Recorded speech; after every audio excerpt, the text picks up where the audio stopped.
नमस्कार आदरणीय श्रोताहरू। हाम्रो एडिटिङमा मञ्चल सिंह, सल्लाहकारमा सन्दीप सुवेदी अनि न्यारेसन र आवाजमा म दिनेश कटुवाल।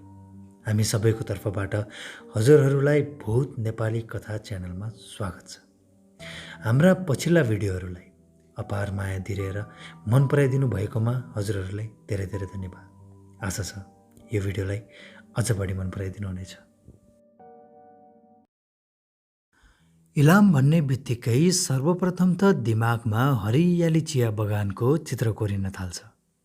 हामीहरूमध्ये धेरैजना त्यो सुन्दर ठाउँमा पुगी पनि सक्नुभएको होला।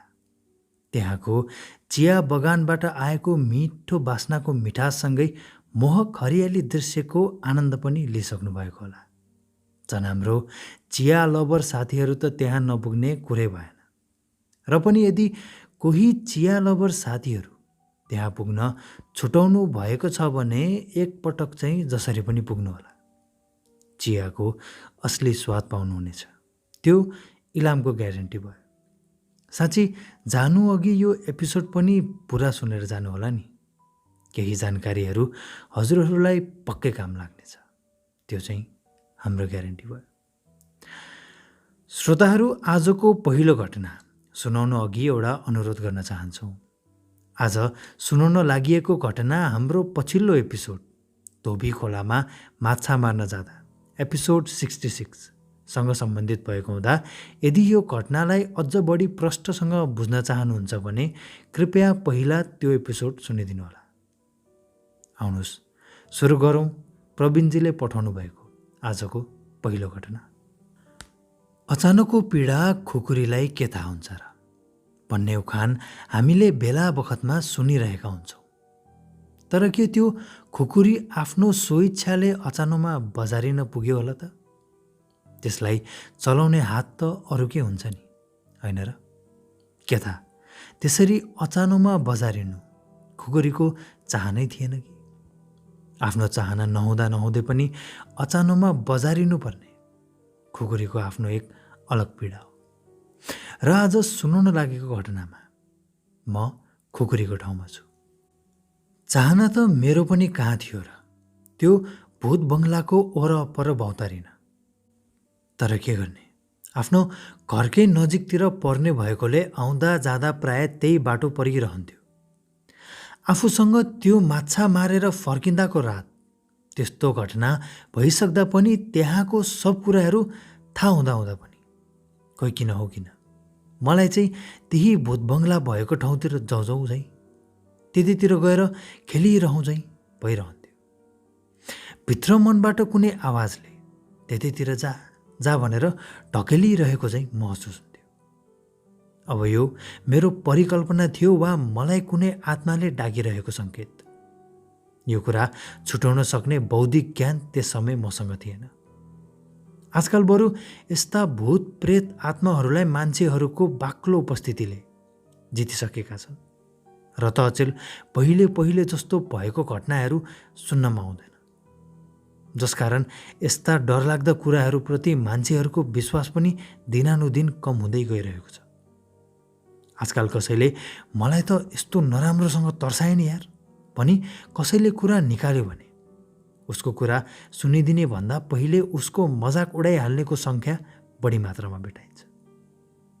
सुन्नको लागि त केवल एक हावादारी कुरा न हुनसक्छ, तर त्यो पलको आभास, त्यो क्षणको डर मात्र भोग्नेलाई थाहा हुन्छ। कुरा त्यही समय पछितिरको हो जब हामीले माछा मारेर फर्किँदा एक बुढो मान्छेको रूप लिई हामी सँगसँगै आएको पिचासलाई त्यो भूत बङ्गलातर्फ गई एक्कासी बिलाएको देखेका थियौँ। त्यो बेला घरहरूमा गाईबस्तुहरू पालिएको हुँदा घाँस दाउराहरू प्राय हामीहरूलाई चाहिरहन्थ्यो। घरदेखि नजिक अनि राम्रो घाँस दाउरा फेरि त्यही भूत बङ्गलाको पछिल्लो भागको चौरतिर पाइन्थ्यो। अब चौर नि के भन्नु, त्यो बेला अलि पातालो जङ्गल जस्तै थियो त्यो। एक फेरि मध्य दिनको समयमा म, सुमन र अरू केही साथीहरू अनि मेरो दिदी र दिदीको साथीहरू सबैजना एकसाथ त्यो भूत बङ्गलाको पछाडिको जङ्गलमा घाँस दाउरा लिन भनी गएका थियौँ। त्यहाँ पुगेर दिदीहरू घाँस काट्दै आफ्नो डोको भर्न थाल्नुभयो। हामी नि एकछिन त्यतै भुलेको झैँ गरेर दिदीहरूलाई तपाईँहरू यता घाँस काट्दै गर्नु, हामी ऊ मासतिर गएर दाउराहरू लिएर आउँछौँ है त भनेर मासतिर लागेका थियौँ। हामी दिदीहरू भएको भन्दा अलि माथि उकालोतिर गएका थियौँ। माथिबाट दिदीहरूले घाँस काट्दै गरेको ठाउँ मजाले देख्न सकिन्थ्यो। अलि ठुलो स्वरले डाक्यो भने त सुनिन्थ्यो पनि। तर बीचतिरको बाँसको झ्याङ र अरू केही रुखहरूले गर्दाखेरि हामीलाई भने दिदीहरूले देख्न सक्नुहुन्थेन। हुन त दाउराहरू तलतिर नि जति पाइन्थ्यो, तर के गर्ने, सानै उमेर भए पनि त्यो बेला हामीलाई चुरोट पिउने लत परेको थियो। अब दिदीहरूको अगाडि पिउने कुरा त भएन, त्यही भएर हामी मासतिर आएर एक कुनामा बसी चुरोट पिउने गर्थ्यौँ। एकछिन त्यता बसेर अब यो चाहिँ अन्तिम खिल्ली है केटा, दाउरा नि खोज्नुपर्छ, ढिला होला फेरि भन्दै अर्को चुरोट सल्काउँदै गर्दा तेरीमा बज्याओ पख तिमीहरूलाई भन्दै दिदीले कराउनु भएको आवाज सुनियो। दिदीको त्यस्तो रिसले भरेको आवाज सुन्दा त हामीहरू त्यहाँ एकछिन बरफ जमेको चाहिँ जमिहाल्यो। ल खत्तम भयो, अब मर्ने भइयो, दिदीहरूले थाहा पाउनु भयो जस्तो छ भन्दा सुमनले तलबाट त नदेख्नु पर्ने त, दिदीहरू यतै आउनु भयो कि क्या हो भन्दै हामीहरू चारैतिर फर्केर उहाँहरूलाई हेर्न थाल्यौँ। त्यहाँ माथि हामीहरू बाहेक अरू कोही पनि थिएन। मैले कतै हामीले उडाउँदै गरेको धुवाँ पो देख्नुभयो कि के हो तलबाट भन्दै गर्दा दिदीले ए डाका हो, तिमीहरूले भनेको नसुनेको हो, त्यो ढुङ्गा झार्न बन्द गर्छौ कि म आउँ मासतिर भन्दै तल घाँस काट्दै गरेको ठाउँबाटै कराउनु भयो। त्यो सुन्दा भने हामी बल्ल अलि ढुक्क भयौँ। धन्न चुरोटको बारेमा थाहा पाएको होला भन्ठानेको त होइन पो रहेछ भन्दा साथीहरूले त्यो त ठिकै भयो, तर ढुङ्गा चाहिँ कसले खसाल्दैछ त, जाउँ त हेर्नलाई भनेर हामीहरू कुनाबाट बाहिर निस्की यता डाँडातिर आयौँ। त्यहाँ डाँडाबाट हेर्दा दिदीहरू सबैजना एक कोरो हामीभन्दा अलि उत्ता भएको बाँसको झ्याङतिर हेर्दै कराउँदै हुनुहुन्थ्यो। होइन के भएछ दिदीहरूलाई, हामी त यता छौँ, कहाँ त्यो बाँसको झ्याङतिर हेर्दै पो कराउँदै हुनुहुन्छ त भन्दै गर्दा यस्तो आवाज आएको हुँदा हामी त खङरङ्गे भयो। आवाज कसैले बाँसको झ्याङतिर ढुङ्गाले हान्दै गरेको चाहिँ सुनिन्थ्यो। आवाज आए लगतै हामी सबैजनाको ध्यान त्यो बाँसको झ्याङतर्फ मोडियो। त्यो बाँसको झ्याङतिर हेरिरहँदा छिनछिनमै त्यहाँ इट्टा जत्रै जत्रै ढुङ्गाहरू बाटोको अर्को कुनातिरबाट फुत्त फुत्त कसैले हानेको झैँ गरी बाँसतिर बजारिँदै थियो।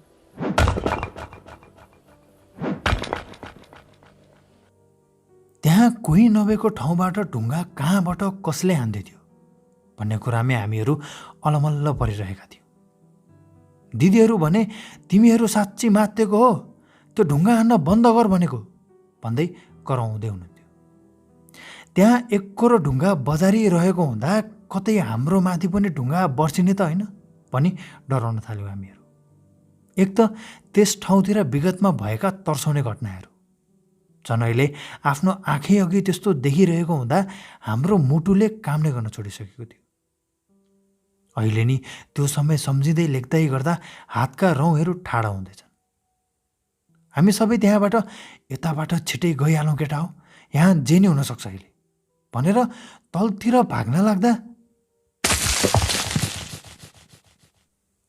कुनै ठुलो ढुङ्गा कमरङ्गै त्यो बाँसको झ्याङमा बजारियो। तलबाट दिदीहरूले तिमीहरूको हात थनक्क भाँच्नु पर्यो अब पक भन्दै कराउँदै गर्दा हामीहरू त त्यहाँबाट तुफान भागेर तल गइहाल्यौँ। त्यत्रो ठुलो ढुङ्गा कहाँबाट कसले खसाल्यो भन्ने कुराको अत्तो पत्तो भएन। उता दिदीहरू भने हामीले नै बदमासी गरेको भनी सोच्दै एक नासले हामीलाई सराप्दै हुनुहुन्थ्यो। हामीलाई तल भाग्दै आएको देख्न साथ दिदीले जे कुराको नि हद हुन्छ नि, एउटा ठुलो ठुलो ढुङ्गाहरू त्यसरी गुल्टाउँदा यहाँ कसैलाई लागेको भए के हुन्थ्यो, दिमाग छैन तिमीहरूको, घर त पुग्न, तिमीहरूलाई कुरा लगाएर बाउको हातबाट राम धुलाई नखुलाई कहाँ छुटाउँछु भन्दै झपार्नु भयो। हामीले त्यहाँ दिदीहरूको अगाडि भयभरको जम्मै कसम खाएर हामीले गरेको होइन भन्दा नि हाम्रो कुरा दिदीहरूले पत्याउनु भएन। फेरि हामीहरू सबै तल आइपुग्नु र त्यहाँ मासतिरबाट ढुङ्गाहरू झर्न बन्द हुनु पनि एकैसाथ भएको हुँदा बोल्ने कुनै बाटो नै थिएन। हामीलाई नि त्यो कुरा अब लम्ब्याउन ठिक लागेन र गाली खाँदै खाँदै चुपचाप लागेर त्यतै दिदीहरूकै नजिक नजिक भएर दाउराहरू बटुल्न थाल्यौँ। केही बेर पछि हामीले यता दाउराको भारीहरू बाँध्दै गर्दा, यसले त निहुनै खोज आज त, अघि ढुङ्गाले गुल्टाएर पुगेन तँलाई, अब डोको पनि तानेर लडाउँछस् मलाई भन्दै दिदीले कराउनु भयो। दिदीले कराउन साथ दिदी भएको ठाउँतिर हेर्दा दिदी त भुइँमा लडिरहनु भएको थियो। दिदी त्यहाँ एक्लै रिसाउँदै जुरुक्क उठेर आफ्नो पछि हेर्दा उहाँ तर्सिनु भएको झैँ देखिन्थ्यो। मैले परैबाट के भो अझै कराउन पुगेको छैन मलाई भनी सोद्धा दिदीले के होइन छिटो त्यहाँ दाउरा बाँधेर सकाए, घर जानुपर्छ अब भन्दै घाँसले भरिएको डोको 2 हातले जुरुक्क बोक्नुभयो। डोको बोक्दै होइन केमा अल्झेको रहेछ अघि न चाहिँ भन्दै डोकोलाई भुइँमा राखेर 2 मुठ्ठा जति घाँस डोकोमा हाल्दै भुइँतिर बसेर निधारमा नाम्लो लगाउनु भयो। म त्यहाँ दिदीलाई हेरिरहेको थिएँ। दिदीले नाम्लो लगाएर जुरुक्क उठ्न खोज्दा पछाडितिर हुत्तेर बङ्लङ्ग पछारिनु भयो। दिदी त्यसरी नमज्जाले पछारिएको देख्दा हामीहरू सबैजना कुदेर दिदी भएको ठाउँमा गइहाल्यौँ र उहाँलाई उठाइहाल्यौँ। हामीले के भयो दिदी अल्झिनु भयो कि के हो भनी सोद्धा दिदीले होइन यो डोकोमा के पसेछ, कस्तो भारी भएको यो, अघि सुरुमा बोक्दा पनि कसैले पछाडिबाट तानेझै गरेर लडाइदियो, मैले त होला भन्ठानेर कराएको त पछाडि फर्किँदा फेरि कोही पनि थिएन, त्यही भएर तर्सिए एकछिन भनी सुनाउनु भयो। दिदीको कुरा सुनेर हामीले के चाहिँ छ र यो डोकोमा भन्दै हातले जुरुक्क उचाल्यौँ। डोको त्यस्तो मान्छे नै लडाउने जस्तो गरी भारी केही पनि थिएन। दिदीको साथीहरूले सायद तँलाई सन्चो नभएको होला, कतै रिङ्गाटा लागेर पो हो कि पछाडि हुत्तेको त, कहिले कसो प्रेसर तलमाथि हुँदा त्यस्तो भइहाल्छ नि भनी सम्झाउँदै हुनुहुन्थ्यो। त्यो बेला दिदीको मुहारमा बिमारी भन्दा पनि डरको भाव प्रष्ट झल्किरहेको थियो। मैले तपाईँ जानु हो घरतिर, यो घाँस र दाउरा म दुवै लिएर आउँछु, जानु घर गएर आराम गर्नु भनी दिदीलाई घरतिर पठाइदियौँ हामीले। दिदी गएको केही समयपछि हामी सबै आआफ्नो भारीहरू पुरा गरी फर्किने तयारीमा लाग्यौँ। म नि यता दाउराको भारीलाई भुइँमा राखेर पहिला चाहिँ डोको बोक्नु पर्यो जस्तो छ भनेर भुइँमा बसी नाम्लो लगाएँ। नाम्लो लगाइसकेर उठ्न खोजेको त मरिगए सकिनँ। नाम्लो खोलेर डोको यसो उचाली हेरेको त कहीँ कतै अल्झेको पनि थिएन। के हुँदैछ यो भन्दै फेरि एकपटक नाम्लो लगाई हातले टेकेर जबरजस्ती उठ्न खोज्दा कसैले पछाडिबाट बेसरी तानेको चाहिँ भएर हुत्तिएर अघि दिदी लड्नु भएको चाहिँ गरी पछारिए। म त्यहाँ लडेको देख्दा सबैजना खित्का छोडेर हाँसिरहेका थिए। केटाहरू भने एकअर्कासँग कानेखुसी गर्दै यसलाई आज चुरोटको धुवाले नि झ्याप बनाइसके रे भन्दै थिए। म एकछिन त्यहीँ भुइँमै बसेर टोलाइरहेँ। त्यत्तिकैमा उता सबैजनाले आफ्नो भारी नाम्लो लगाई डोको बोक्न थाले। त्यसरी डोको बोक्न खोज्दा एकपछि अर्को गर्दै हुत्तिँदै लड्न थालेपछि भने सबैजना डरले कराउँदै भागाभाग गर्न थाले। त्यहाँबाट हस्याङ फस्याङ गर्दै घरतिर आइपुग्दा बुवा आमाले दाउरा घाँस लिन गएको मान्छेहरू त डोको पनि फालेर आयो कि क्या हो तिमीहरूले भनी सोध्नुभयो। उहाँहरूले त्यसरी सोध्नु भएको हुँदा हामीले त्यहाँ भएको घटनाहरू जम्मै सुनायौँ। हामीले सुनाउँदै गर्दा दिदीले पनि आफ्नो कुरा थपिदिनु भयो। त्यति सुनाइसकेपछि बुवाहरूले पनि भोलिपल्ट मात्र बिहानतिरको समयमा गएर त्यता छोडी आएको डोकोहरू लिएर आउनुभयो। उहाँहरू समेत रातिको समयमा त्यही दिन त्यहाँ जान मान्नु भएन। केही त अवश्य थियो त्यस ठाउँमा जसले गर्दा हाम्रो बुवा आमाहरू शुद्ध त्यहाँ जान डराउनु भएको थियो। हामीहरू त्यसपछि यता त्यो भूत बङ्गलाको पछाडिको जङ्गलमा जाने छोडिदियौँ। बरु जे जस्तो घाँस दाउरा भयो नि अरू नै एक ठाउँबाट लिएर आउन थाल्यौँ र केही कारणवश त्यता जानै पर्ने बाध्यता परे पनि एकअर्काको नजिक नजिक भएर छिटो छिटो काम सकाइवरी फर्किहाल्थ्यौँ। श्रोताहरू, हजुरहरू मध्ये पनि कोही परिवार देखुन लुकी लुकी कतै एकान्तमा गएर धुम्रपान गर्ने बानी बसाल्नु भएको त छैन नि? छ भने छोडिहाल्नुहोस् है। फेरि तपाईँ कतै लुकी लुकी जाँदा त्यो धुवाँको मज्जा लिन अरू कोही पनि हजुरको पछि पछि आउलान् नि। आउनुहोस् लागौँ आजको दोस्रो घटनातर्फ।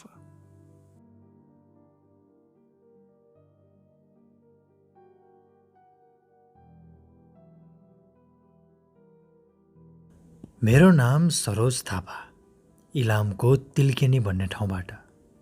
इलाम बजारको हाइवे छोडेर तिल्केनी मोड देखुन तल ऐठन धारा हुँदै झुले खेत कटेपछि ठ्याक्कै हाम्रो घर आइपुग्छ।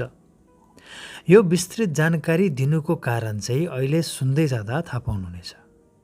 म त्यो बेला 12 वर्षको थिएँ। घरमा बुवा, आमा, दाई, म हामी 4 जनाको परिवार बस्थ्यौँ। बुवा त्यो बेला कन्स्ट्रक्सन लाइनमा मिस्त्रीको काम गर्नुहुन्थ्यो। मेरो बुवाको कुरा गर्दा उहाँको अलि नहुने बानी भनेको चाहिँ रिस थियो। उहाँ रिसाको बेलामा आँखा देख्नुहुन्न थियो। रिसको बेला जोसुकै अगाडि आओस्, पछि नहट्ने खाली हुनुहुन्थ्यो। त्यही भएर पनि होला जे आइपरे पनि नडराउने बानी बसेको। फेरि दयालु पनि उत्तिकै हुनुहुन्थ्यो। दाइ र मलाई बेला बेला घर आउँदा जेरी र अरू मिठाईहरू लिएर आउँदा मायाले दिनुहुन्थ्यो। त्यसरी दिनुहुँदा यस्तो मान्छे रिसाको बेला चाहिँ के हुन्छ उहाँलाई, मान्छे नै अर्को देखिन्छ बा भनी सोच्थ्यो। दाइ र म फेरि सानैबाट गुलियो भनेपछि मरिहत्ते गर्ने।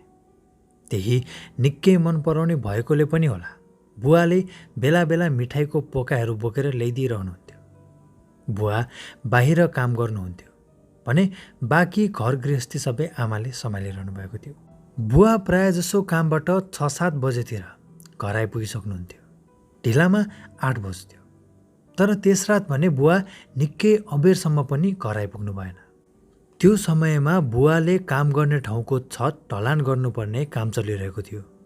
अब अहिले पो मेसिनको प्रयोगले ढलानको काम छिट्टै भइजान्छ। तर ऊ बेलामा मान्छेहरूले हातैले ढलानको सबै काम सकाउनु पर्ने भएकोले केही ढिला अवश्य हुन्थ्यो नै।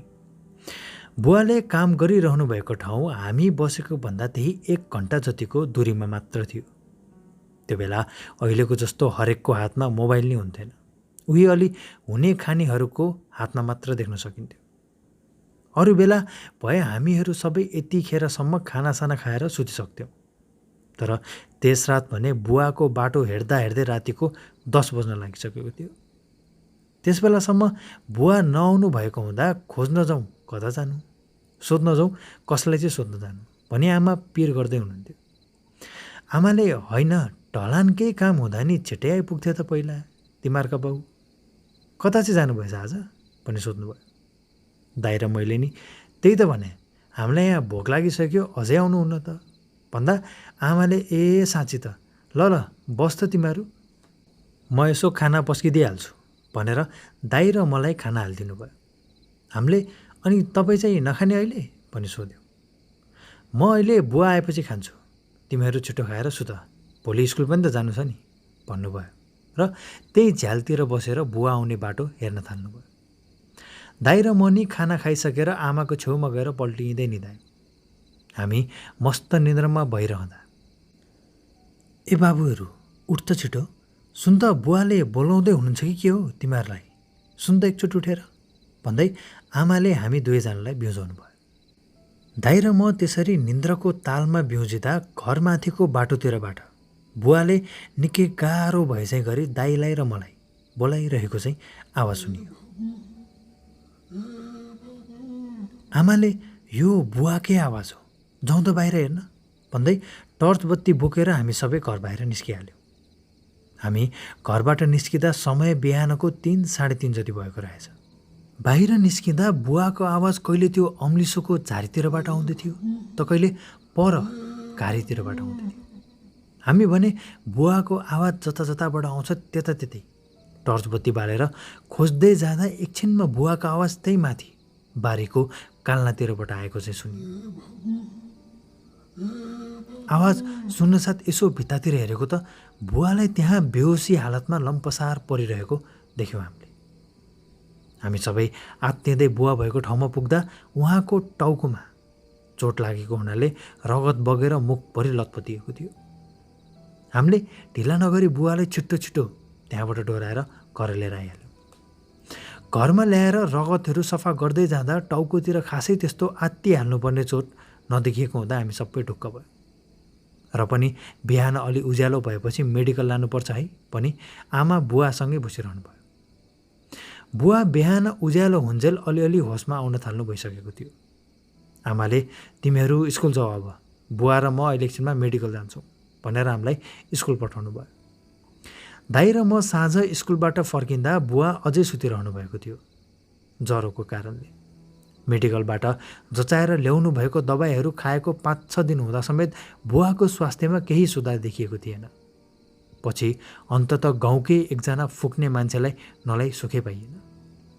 ती फुकफाक गर्ने मान्छेले आएर बुवाको जोखाना हेर्दै, यसलाई कुनै अकालमै मरेको मान्छेको आत्माले पिरोलेको छ, त्यो आत्माले यसलाई छोडेर जान मानेकै छैन, केही समय अझै लाग्छ यसलाई निको हुन भन्दै केही दिन आफ्नो पूजाका विधिहरू गर्न थाल्नुभयो। अब ती जान्नेको झारफुकबाटै हो कि औषधिले ढिला काम गरेर हो, केही दिनमा बुवा मजाले निको हुनुभयो र अब आज एक दिन आराम गरेर भोलिदेखि काममा जानु पर्ला भन्न थाल्नुभयो। बुवा निको भएको हुँदा हामीहरू सबैजना खुसी थियौँ, किनभने बुवालाई अहिलेसम्म त्यस्तो अवस्थामा हामीले देखेका थिएनौँ र प्रार्थना गर्छु कहिले देख्नु पनि नपरोस्। बुवा काममा जान सुरु गर्नुभन्दाको अघिल्लो रात सबैले खाना खाइसकेपछि आमाले दाइलाई र मलाई जेरी दिँदै, लु मिठाई भनेपछि हुरुक्कै हुन्छौ दाजुभाइ, बाँडेर खानु है भन्नुभयो। आमाले हामीलाई जेरी दिँदै गर्दा बुवाले तिमीहरूकै लागि भनेर मैले नि त्यो रात एक पोका जेरी लिएर आएको थिएँ, तर के गर्नु आफूसँग त्यस्तो नराम्रो घटना घटिहाल्यो भन्नुभयो। आमाले, घटना रे, हजुर त त्यहीँ छेउको डिलबाट लड्नु भएर त्यस्तो भएको भन्नुभएको होइन र, के भएको थियो र त्यो रात भनी सोध्नुहुँदा बुवाले त्यस रात आफूले भोग्नुभएको घटना सुनाउन थाल्नुभयो। बुवाले, म त्यो दिन एक ठाउँको ढलानको काम छिट्टै सकेको हुँदा यता मिठाई पसल साउको घरमा पनि केही काम बाँकी भएकोले उताको काम नि सकाएर घरतिर जानु पर्ला भन्ने सोच बनाएर सरासरी मिठाई पसल साउको घरतिर गए। त्यता खात्रा खुत्रुक कामहरू गर्दा गर्दै साँझ पर्न थालिसकेको थियो। अब यहाँसम्म आइसकेपछि काम सकाएर जानु पर्ला, बरु आज ढिला घर पुगिन्छ जस्तो छ, यतैबाट छोराहरूको लागि यसो मिठाई लगिदिनु पर्ला भनेर त्यहीँको साउलाई यसो एक पोका जति मिठाई राखिदिनु है साउजी भनेर मागे। साउबाले नि अब अरू त थिएन रहेछ, त्यही दिउँसो बाँकी रहेको जेरीहरू एक पोको पारेर राखिदिनु भयो। त्यहाँ काम सकाएर अब घरतिर फर्किँदा निकै अबेर भइसकेको थियो। घर आउँदै गर्दा साथीहरू नि आफ्ना आफ्नो घरको बाटोहरू लागेर छुटिसकेका थिए। म नि त्यो तिल्केनी मोडबाट एक्लै घरतिर आउँदै थिएँ। आउँदै गर्दा त्यो ऐठन धारा कटेर झुले खेत आउन लाग्दा तल बेसीतिरबाट कोही मासतिर आइरहेको चाहिँ देखेँ। यति राति मासतिर जाँदैछ बा, को रहेछ यो भनी मनमनै सोच्दै म ओह्रालो झर्दै थिएँ। जुनेली रात भए तापनि त्यो मान्छे ठ्याक्कै यही हो भनेर ठम्म्याउन सकिरहेको थिइनँ। अलि नजिक आइपुग्दा चिन्छु कि बाबुहरू भन्दै त्यो मान्छेलाई हेर्दै ओह्रालो लाग्दै गर्दा केही बेरपछि त्यो मान्छे अलि बेग्लै पारामा हिँडिरहेको चाहिँ देख्न थालेँ। खुट्टा चलाउँदै हिँडिरहेको भए तापनि त्यसको खुट्टाले भुइँमा नछोई हावामै तैरिरहेर मासतिर आइरहेको चाहिँ देखिन्थ्यो। निकै परको मान्छे कति छिटो मेरो अगाडि आइपुगेछ मलाई पत्तै भएन। त्यो ओह्रालो बाटोमा मेरो अगाडि ठिङ्गो उभिएर बाटो छेकेको हुँदा मैले, ए हजुर खोइ यसो बाटो छोडौँ त, मलाई घर जान अलि अबेर भइसक्यो भन्दै म यसो छेउतिर सरेर अघि लाग्न खोजेँ। मैले त्यसरी अनुरोध गर्दा समेत केही जवाफ नफर्काई मेरो बाटो झन् बढी ओगटेर छेक्दै डेक चल्न दिएन मलाई। खोइन हजुर, यसो बाटो छोड्नु पर्यो कि तपाईँ पहिला जानुहोस्, म बाटो छोड्छु भनी म अलि पछि हटेर उसलाई जाने बाटो दिँदै थिएँ।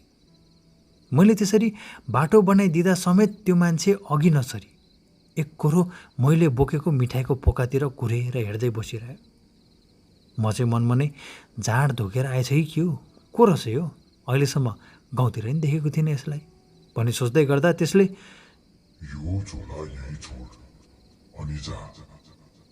भनी थर्काउन लाएको झैँ गरी बोल्यो। त्यसको त्यस्तो बोली सुनेर त मलाई झनक्क रिस उठिहाल्यो। मैले, को होस् र त, तँलाई मैले यो छोडेर जानुपर्ने, खोइ उता हट भनेर जबरजस्ती त्यसलाई चेपेर कुनाबाट पस्न खोजेँ। म त्यसरी पस्न खोज्दा त्यसले त्यो पोका नछोड्ने भए मलाई हरा अनि बल्ल जान पाउँछस् भन्दै जवाफ दिँदा त मेरो रिसले सीमै नागिसकेको थियो। मैले त्यसपछि त यो जोसुकै होस् भनेर मजाले त्यसलाई ठेल्दै पर्तिर घचेड्न थालेँ। हामी दुईजना ठेलामठेल गर्दा गर्दै अलि तल मकैबारीतिर आइपुग्यो। त्यो ठेलामठेलको चक्करमा मिठाईको पोका पनि मास्तिरै झरिसकेछ। त्यहाँ तल आइपुग्दा समेत त्यसले मेरो बाटो अझै छेकिरह्यो। त्यो बेला भने मलाई यो कुनै साधारण मान्छे त पक्कै होइन पनि शङ्का लाग्न थालिसकेको थियो। केही सिप नलागेपछि त्यही बारीको हरियो मकैको घोगा टिपेर त्यसलाई हिर्काउन थालेँ। जब मैले त्यसलाई मकैको घोगाले हान्थेँ तब त्यो मान्छे छिन्मै कहिले दायाँतिर पुग्थ्यो त छिन्मै बिलाएर बायाँतिर आइपुग्थ्यो। त्यसो हुँदा मैले एकसाथ दुईतिरै मकैको चटारो एकैचोटि हाने। त्यसरी हान्दा लागेछ के अरे हैया भन्दै कराउँदै थियो। त्यसरी अघिसम्म मेरो अगाडि भएको मान्छे त्यो मकैको घोगाले लाग्ने बित्तिकै एक्कासी मेरो पछाडिपट्टि पो आइपुग्यो र मलाई निकै जोरसँगले ठेल्दै लडाउन खोज्यो। त्यसले ठेल्दा ठेल्दै बारीको डिलसम्म पुर्याएपछि भाग्यवश मैले त्यसको पाखुरा समाउने मौका पाएँ र कसो कसो त्यसलाई बारीको काल्नामुनतिर पछाडि हालेँ। त्योचोटि पनि त्यसले हैया पनि कराउँदै थियो। म त्यहाँ आफै अलमल्ल पर्न थालेँ। यो भूत हो कि मान्छे हो? मान्छे भनौँ छिनछिनमै बिलाउँदै प्रकट हुन थाल्छ, भूत भनौँ मान्छेलाई दुखेझै गरी ऐया ऐया भन्दै कराउन थाल्छ। भन्दै यसो काल्ना मुनतिर हेर्दा त्यो मान्छे त्यहाँ थिएन। म मनमा नै अनेक प्रश्न सोच्दै अघि खसेको मिठाईको पोका खोज्न थालेँ। निकै बेरसम्म खोज्दा नि मैले त्यो पोका भेटाउन सकिनँ। बच्चाहरू आश गरी बसेका होलान्, के खाली याद जानु। यही हरियो मकै भए पनि लानु पर्यो, पोलेर खान त हुन्छ नि भन्दै एक झुत्ता मकै बनाएर घरतिर आउँदै थिएँ। त्यसरी घरतिर आउँदै गर्दा घरको नजिक पुग्दा मलाई एक्कासी रिङ्गाटो लाग्न सुरु भयो। प्रेसर आइभयो कि के हो मेरो फेरि भन्दै यसो भित्तामा अडेस लगाइ बसेको थिएँ। त्यतिकैमा टाउकोदेखि केही तातो कुरा बग्दै आइरहेको चाहिँ महसुस भयो मलाई। हत्ता नपत्त हातले सुमसुम्याएर यसो औँला सुँगी हेर्दा त रगतको गन्ध पो आयो मलाई। म यता रिङ्गाटो चलेर रगत पुस्दै गर्दा एक्कासी परबाट त्यस्तै मान्छे दौडिँदै म भएको ठाउँतिर हुत्तेर आइरहेको देख्दा भने तिमीहरूलाई बोलाउन थालेँ मैले। तन्न तिमीहरूले मेरो आवाज सुनेछौ। मलाई त त्यसपछि केही होस नै भएन। बिउजिँदा यहीँ घरमा सुतिरहेको रहेछु। त्यो मिठाईको झोला नि भोलिपल्टतिर त्यही मासतिर घरको भाइहरूले बेसीतिर जाने बेलामा भेटाएका रहेछन्। हिजो यहाँ भेट्न आउँदा कुरै कुरामा निस्केको थियो, त्यही भनेर सुनाउँदै थिए। उनीहरूले त्यो पोका खोली हेर्दा जेरीमा जम्मै ढुसी परेको देखेका रहेछ पनि बुवाले सबै कुरा भन्नुभयो। बुवाको कुरा सुनेर त दाइ र म निकै डराएका थियौँ। बुवाले अझै त्यसमा थप्दै अब यो मान्छे भूत नै थियो कि के थियो त्यो त थाहा भएन। तर ती जान्ने र अरू मान्छेहरूको कुरा अनुसार जुन ठाउँमा मसँग त्यस्तो घटना भयो त्यहाँ पहिला एउटा दोबाटो रहेछ। बाटो निकै साँघुरो र अप्ठ्यारो भएको हुँदा त्यसलाई बनाउने क्रममा यही गाउँको मान्छे त्यो भित्तातिरबाट ठुलै ढुङ्गा झरेको हुँदा किचेर अकालमै मरेको रहेछ भन्नुभयो। अब जान्नेको कुरा मान्ने हो भने कि त्यो रात बुवाको बाटो छेकी बसेको मान्छे कुनै मान्छे नभई त्यही मरेको व्यक्तिको आत्मा थियो त? किनभने जान्नेले कुनै अकालमा मरेको आत्माले सताएको छ पनि जोखाना हेरेर भन्नुभएको थियो।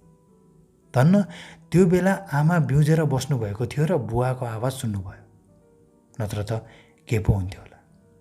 अहिले त मेरो बुवा साउदी अरबमा हुनुहुन्छ, म पनि त्यतै छु। उहाँ बस्ने ठाउँ र म बस्ने ठाउँ निकै टाढा भएको हुनाले एउटै देशमा भए पनि हामीहरूको भेट अहिलेसम्म भएको छैन। म अझै पनि बेला बेला सोच्ने गर्छु कि यदि त्यो रात बुवाले केही नभनी त्यो जाबो मिठाईको पोका त्यतै छोडेर आउनु भएको भए सायद उहाँले त्यस्तो केही झेल्नु पर्थेन होला। आफ्नो बच्चाहरूको लागि जस्तो सुकै कुरासँग नि भिड्न नडराउने हरेक बुवाहरूप्रति मेरो उच्च सम्मान छ र उहाँहरूको मायाको कदर बेलैमा गर्न सिक्नु होला है सबैले। आदरणीय श्रोताहरू, प्रवीणजी र सरोजजीले पठाउनु भएको उहाँहरूको भोकाइ हजुरहरूलाई कस्तो लाग्यो? आफ्नो प्रतिक्रिया हामीलाई तल कमेन्ट बक्समा लेखी पठाउन सक्नुहुनेछ। हजुरहरूको सल्लाह सुझाव र मायाका साथ हामी आगामी दिनहरूमा अझ बढी यस्तै अकल्पनीय घटनाहरू लिएर आउने प्रयास गर्नेछौँ। र यदि हजुरहरूको जीवनमा पनि यस्ता केही घटनाहरू घटेका छन् भने हामीलाई हाम्रो डिस्क्रिप्सनमा दिइएको इमेल एड्रेस वा हाम्रो फेसबुक पेजमा लेखी पठाउन सक्नुहुनेछ। ओहो, हजुरहरूलाई कथा सुनाउँदा सुनाउँदै अघि लिएर आएको जेरी नै खान भुलेछु मैले त। म चाहिँ जेरी खान गएँ है। हजुरहरू पनि आउने भए छिटै आउनु होला है, फेरि ढुसी पर्ला नि जेरीमा। शुभरात्रि।